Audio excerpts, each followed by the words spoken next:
Bienvenidos, peninsulares de Campeche, Yucatán y Quintana Roo. Estrenamos el programa Novelísimo, su servidor Jaime Novelo. Se siente orgulloso de estar acompañado de dos personas que vale la pena mencionarlos por su nombre completo. El cronista de la ciudad de Campeche, el licenciado José Manuel Alcocer Bernés. Muchas gracias, gracias. Y el ingeniero Rafael Lara y Lara, muy conocido por parte, pues de todas partes, ¿no, Rafa? Hoy nos estrenamos con este programa y estamos empezando por el extremo de la península que da para el Golfo. Y bueno, me gustaría, don José Manuel, empezar por lo básico. Campeche. ¿Qué es Campeche? ¿Qué es Campeche? ¿Por qué se llama Campeche, Campeche? Bueno, hay muchas historias o muchas leyendas sobre lo que es Campeche, ¿no? El nombre realmente es un nombre maya, y ustedes saben que los españoles cuando venían le cambiaban todo a los nombres, inventaban lo que ellos querían. Entonces, Campeche viene una acepción de que puede ser can, perro, peche, garrapata. Hay otra acepción que dicen que es de el hijo del sacerdote Peche. O sea, realmente el nombre no importa, sino lo que importa es el sitio, ¿no? Eso es lo más importante. Sí, obviamente tenemos una herencia maya como tiene toda la península, definitivamente, y cada una de las partes que vamos a encontrar a lo largo de todo Yucatán van a ser o conservaron su nombre maya originalmente o cambiaron el nombre. Pero eso es bueno, según, ¿no? Eso es bueno que conserven su nombre maya porque es algo muy característico. Bueno, es la herencia, ¿no? Es la herencia. La herencia de prehispánica no se puede eliminar en toda la península de Yucatán. Es cierto que hubieron 300 años de dominio español y después todo un tiempo de confrontaciones y mientras se estaba organizando la península, pero siempre quedó vivo la cultura, la lengua, y eso es lo que se está preservando. Creo que es un proyecto a nivel peninsular, ¿no? La preservación de la lengua maya. Y obviamente la cultura maya a nivel, no ni siquiera nacional e internacional, es una de las culturas que más sorprenden. Tengo una inquietud y al mismo tiempo me mueve a un orgullo por mi parte de mi mestizaje maya. La primera derrota que le ponen a los españoles se las hacen en Campeche. Bueno, en Champotón, ¿no? Y además eso está descrito por Bernal Díaz del Castillo. Así es. Los españoles primero tienen un enfrentamiento en lo que es en la parte de Conil, que es en la parte del norte de Yucatán. En la parte norte de Yucatán. Incluso ahí logran apresar a dos indios que van a servir de intérpretes después, Julián y Melchor. Melchorejo. Y después bajan a Campeche, toman agua, les dicen que si se quedan, ponen los mayas una fogata y dicen, si se termina esto y están ustedes, pues ahí ya saben lo que les espera, y se van hacia Champotón, pero se van hacia Champotón porque están costeando, están descubriendo todavía lo que es la península, y ahí tienen un enfrentamiento muy fuerte con Moxcobó, que es el cacique, que después de varios estudios, parece ser que Moxcobó ya tenía conocimiento y aleccionado por un español, por Gonzalo Guerrero, que estaba viviendo en Yucatán, aquí en las costas de Quintana Roo, porque todas las tácticas y todo el tipo, la forma en la cual fueron atacados y fueron derrotados los españoles, habla de una estrategia militar un poquito más avanzada, ¿no? Entonces sí, efectivamente, y de hecho sí se le van a conocer en lo que los españoles llamaban las... pero es muy fuerte la pelea, a tal grado que les matan a su capitán. Muere en Cuba, pero sí, de las heridas, ¿no? Sí han estado en Champotón. Champotón es un río, ¿no? Entonces, a la entrada de Champotón hay como unos arrecifes.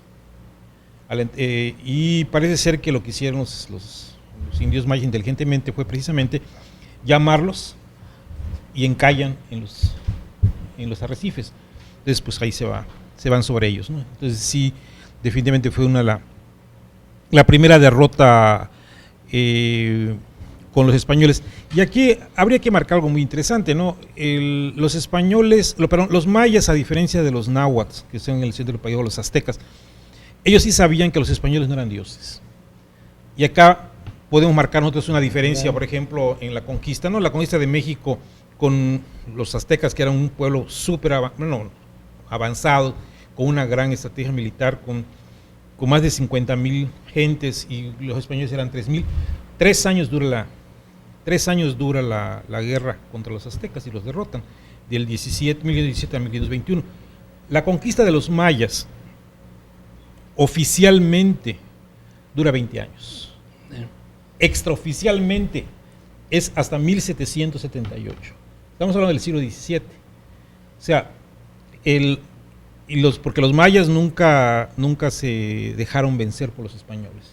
¿Y cuándo llegan a Jopelchen los españoles para conquistar Jopelchen? Porque los campechanos de Jopelchen nos han conquistado a nosotros, hasta presidentes municipales los hacemos. Sí, a mí me da muchísimo gusto estar contigo, Jaime. Es tu primer programa, el placer de inaugurarlo y el honor de estar con el cronista de la ciudad de Campeche, que pues pareciera que fuera un encuentro de quintanarroenses y campechanos, pero es campechano y campechano también. Ya ves que todos los que vivimos en Cancún pues venimos de todas partes y ya vemos aquí en Cancún muchísimos campechanos. Pero volviendo a tu pregunta, la iglesia de Jopelchen, bueno, usted debe saber más que yo, pero es de 1700 y un poco más, o sea que es viejísima.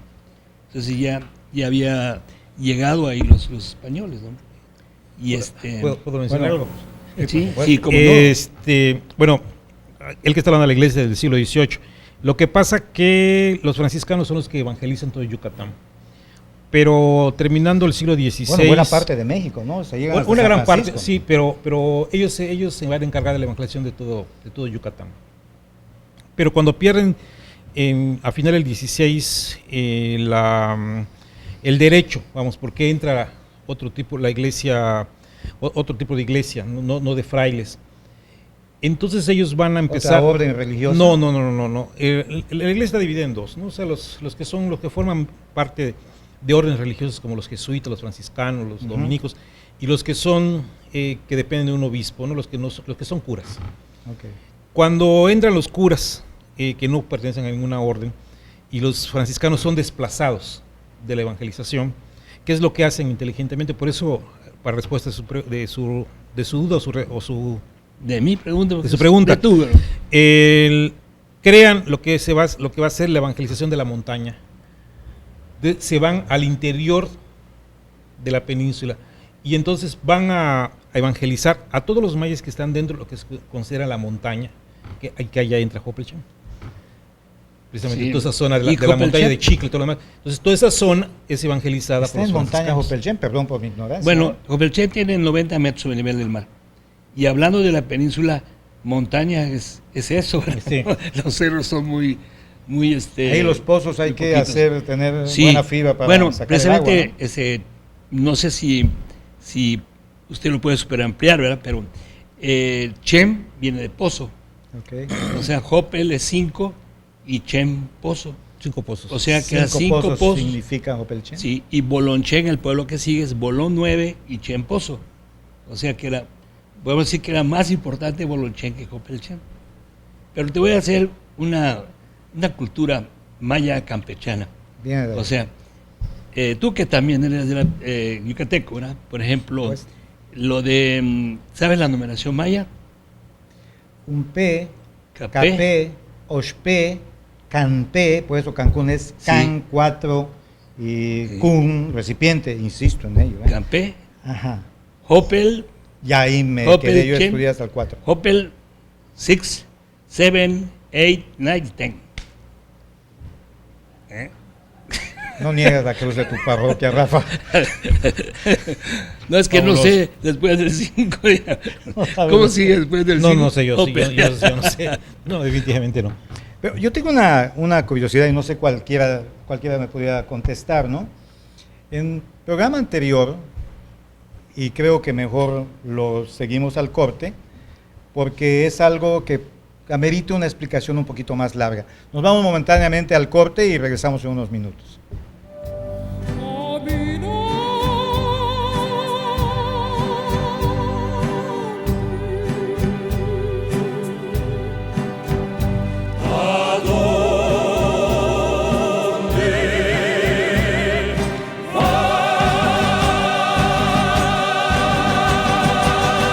Si buscas una audiencia preparada, interesante, y de un buen nivel sociocultural la encontrarás en Fuego Cruzado. Anúnciate con nosotros. Los líderes de opinión y los actores de la sociedad están con nosotros en cada programa. Te invitamos a estar con los mejores. Anúnciate en Fuego Cruzado. Habrá realidades, muchas realidades. Habrá rostros, habrá nombres, habrá hambre, poca luz, tal vez ni siquiera pavimento. Ese rostro del otro Yucatán va usted a conocerlo a través de Corazón Abierto. Yo lo espero. Gracias.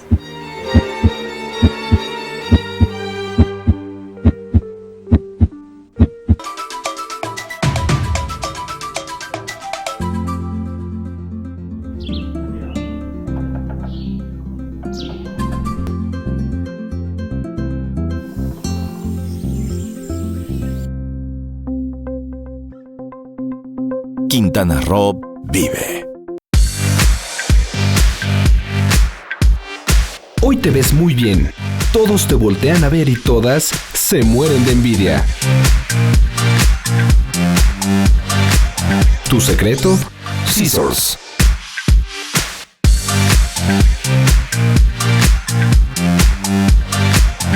Centro de belleza y alta peluquería.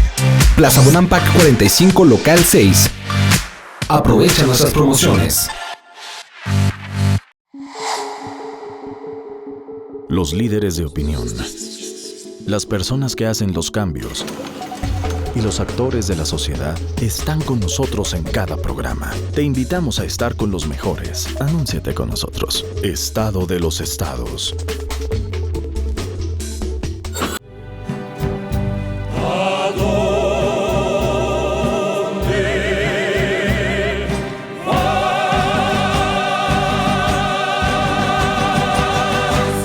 Estamos de regreso y pues me quedé con una pregunta, porque en un programa anterior de A Corazón Abierto con la señora Lilia Arellano, nuestra productora,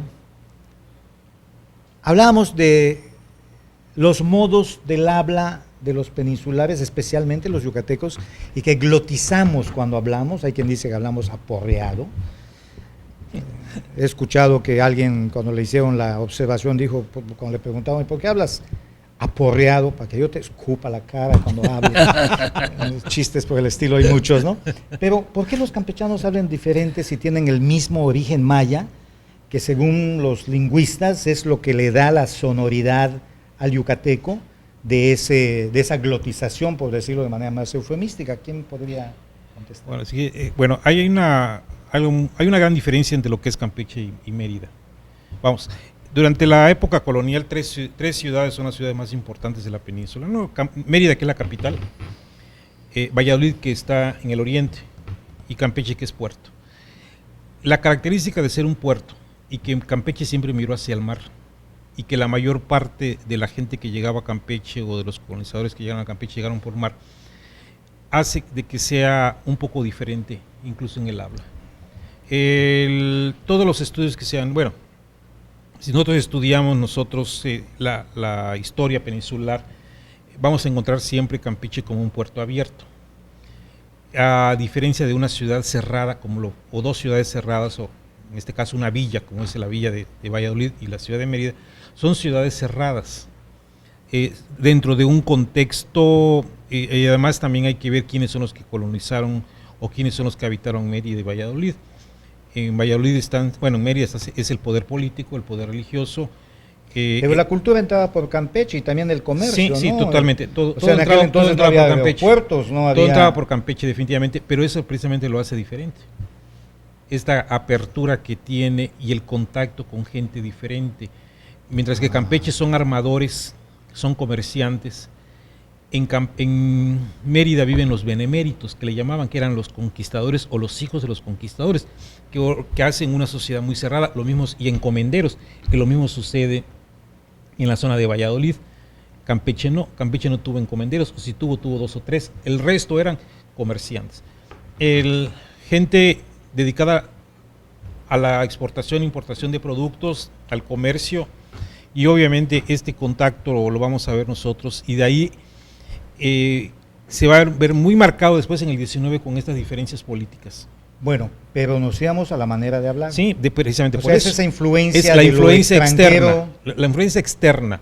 Y el grupo de gentes que vienen, que son generalmente vascos, que son asturianos, que son el grupo que va a habitar en Campeche, hace esta modificación o esta forma diferente.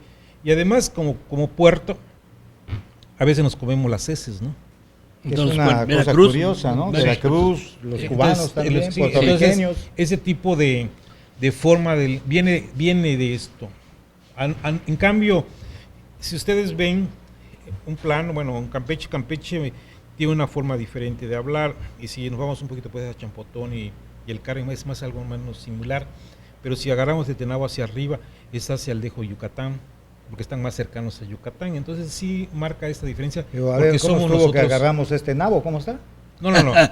Si tomamos nosotros un mapa. Agarramos Tenabo. Si nosotros tomamos un mapa, podemos ver que de Tenabo hacia arriba, del municipio de Tenabo, Calquinijo, Pelchindolos, son entidades muy cercanas a Yucatán, o la influencia de Yucatán es muy fuerte, y ellos tienen una forma muy similar o igual, podemos decir, del Dejo. En cambio, todo lo que es costa, Campeche, Champotón y el Carmen, son más o menos similar, porque es costa. O sea, la costa marca de una otra manera el tipo o la forma diferente en la cual se Estoy habla. totalmente de acuerdo. Sí. Estoy totalmente. Tú tuviste tus estudios en la Ciudad de México, Rafael, ¿no? No, ¿Dónde yo los estudié hiciste? hasta el cuarto año de primaria en Copelchem Okay. y desde el quinto en Mérida hasta que terminé la carrera de Ingeniería Civil. ¿En Mérida la En Mérida. terminas también? Y luego de ahí me fui a una especialización en vías terrestres a México. Pero en todo el tiempo que viví en Mérida, que fueron 13 años, jamás perdí el contacto con mi pueblo, ¿no? Porque todas las vacaciones, aunque fueran de 2 días, me iba para allá. Te hago la pregunta por lo siguiente. Tu vivencia, pues lógicamente la parte campechana está Sí. clara, ¿no? Estamos hablando de ello. Pero tu vivencia en Mérida y tu vivencia en el Distrito Federal, ¿te indica un trato diferente de la gente? ¿Te hace sentir que hablas diferente, que tienes una manera de pensar diferente, o te integras con mucha facilidad, o te identifican inmediatamente como Bueno, campechano? por el habla no, porque como bien decía aquí el historiador de la ciudad de Campeche, pues yo vivía en Jopelchem, y como marca él de Jopelchem para acá, bueno, los estudios los hice en Mérida, teníamos la influencia de los yucatecos, la manera de hablar, como dice el de la costa, y yo soy del centro y norte del estado. Entonces no sentí ninguna, pues, las burlas de chamacos, ¿no? Por la manera de hablar, porque yo no hablaba tan marcadamente campechano. Bien.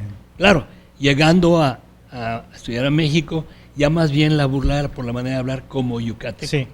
Sí, eso sí. Y me acuerdo O sea, que me se decían, yucatequizaron. Pero ahora estás cancuniqueta. sí, pues 41 años que vivo aquí, Pues 41 ya la brincaste, dicen, ya ¿no? estuvo,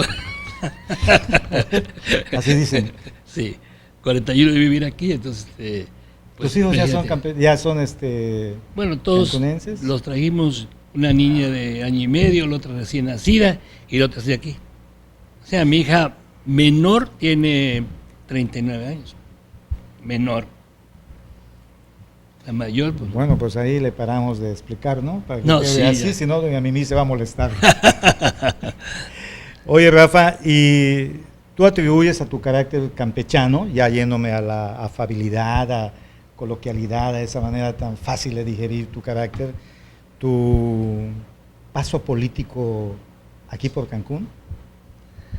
no, pues realmente en todas partes yo he hecho amigos, te voy a decir. Yo estuve viviendo después de México, estuve en Guerrero, en Oaxaca, en Jalisco, 10 años en esos 3 estados cuando llegué aquí, y aquí ya llevo 41, y en ningún lugar pues he hecho enemigos, ¿no? O al menos no los he fomentado, quizás los tenga de gratis, pero no.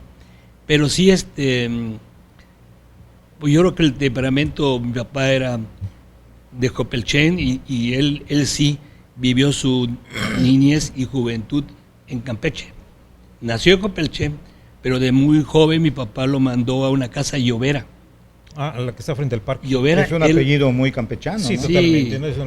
Y además es muy antiguo, Sí. desde el siglo XVIII. Sí, pues existen ya los mi Llovera. papá nació en 1893 y yo creo que principios de 1900, por ahí, del siglo XX, se fue para Campeche a estudiar y vivió en la casa del señor Llovera y después se recibió de tenedor de libros, lo que ahora Mira, eres tú. hombre.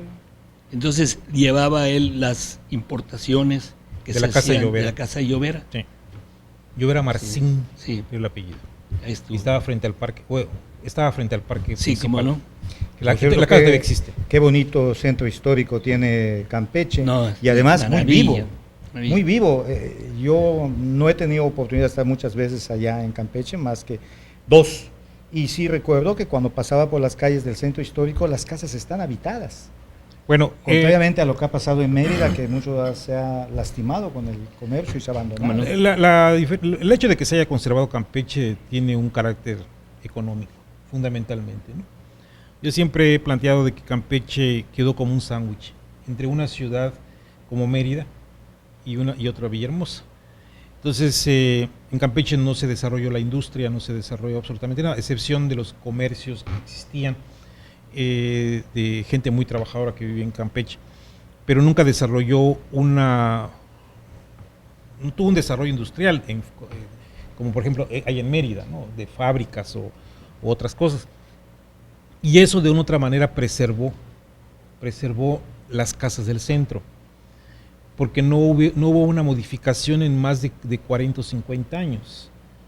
Yo siempre he dicho que una gente del siglo XIX si resucitase y camina por el centro sabe dónde está su casa, porque es exactamente igual. Mientras que en caso de Mérida, por ejemplo, la modernidad destruyó la ciudad y destruyó lo mejor que tenía, que era el Paseo Montejo. El Paseo Montejo que era bueno, todos lo saben, se ha hecho en la época de Porfirio Díaz, algo similar al Paseo de la Reforma en México. Oficialmente se llama Paseo Nachicocón, ¿no? Nadie le dice así porque... Yo no sé, la verdad yo no sé. La parte Yo sí, revolucionaria sí. le cambiaban el nombre, pero sin embargo prevalece como Paseo de Con Montejo. Paseo Montejo. En fin. A partir del crecimiento comercial y económico de Mérida empiezan a destruir las casas, ¿no?